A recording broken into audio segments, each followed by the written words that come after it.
ఉజ్జయిని రాజ్యంలో ఒక గురుకులంలో శ్రీదత్తుడు అనే విద్యార్థి ఉండేవాడు. అతను పద్యాలు కంఠస్థం చేయడంలో చాలా నేర్పరి.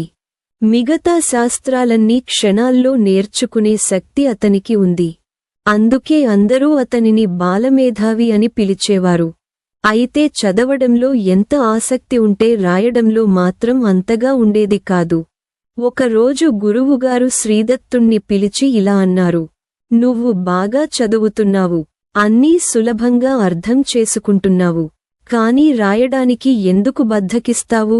రాయడం అలవాటు చేసుకుంటే ఎన్నెన్నో మంచి పద్యాలు, పాటలు సృష్టించగలవు."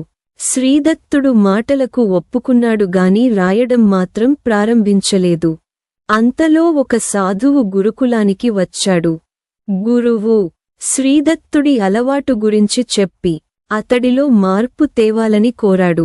సాధువు శ్రీదత్తుణ్ణి పిలిచి, "కొన్ని పద్యాలు చెప్పవా?" అన్నాడు. ఏమాత్రం తడబడకుండా శ్రీదత్తుడు వాటిని చెప్పేశాడు. సాధువు హాస్యంగా అన్నాడు, "ఈ పద్యాలు మనకు కంఠస్థం అవుతున్నాయి ఎందుకంటే ఆ కవులు వాటిని గ్రంథాల్లో రాశారు. నువ్వు కూడా కవి కావాలంటే రాయడం అలవాటు చేసుకోవాలి" అని. సాధువు 3 రోజులు గురుకులంలోనే ఉన్నాడు. కాని శ్రీదత్తుడి అలవాటులో ఏమాత్రం మార్పు రాలేదు. చివరికి సాధువు అందరి పిల్లలను పిలిచి ఇలా అన్నాడు, "ఇకపై ఈ శ్రీదత్తుణ్ణి బాలమేధావి అని కాకుండా బద్ధకస్తుడు అని పిలవండి. అదే అతనిలో మార్పు తెచ్చే మార్గం" అని చెప్పి సాధువు వెళ్ళిపోయాడు.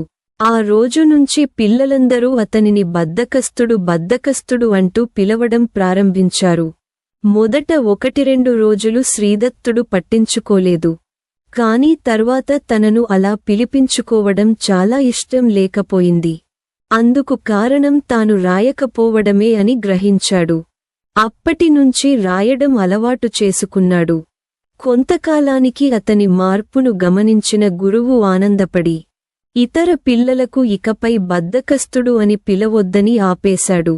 నీతి: ఎంతటి ప్రతిభ ఉన్నా శ్రమ లేకపోతే, క్రమశిక్షణ లేకపోతే అది వృధా. బద్ధకాన్ని జయిస్తేనే నిజమైన విజయాన్ని అందుకోగలం.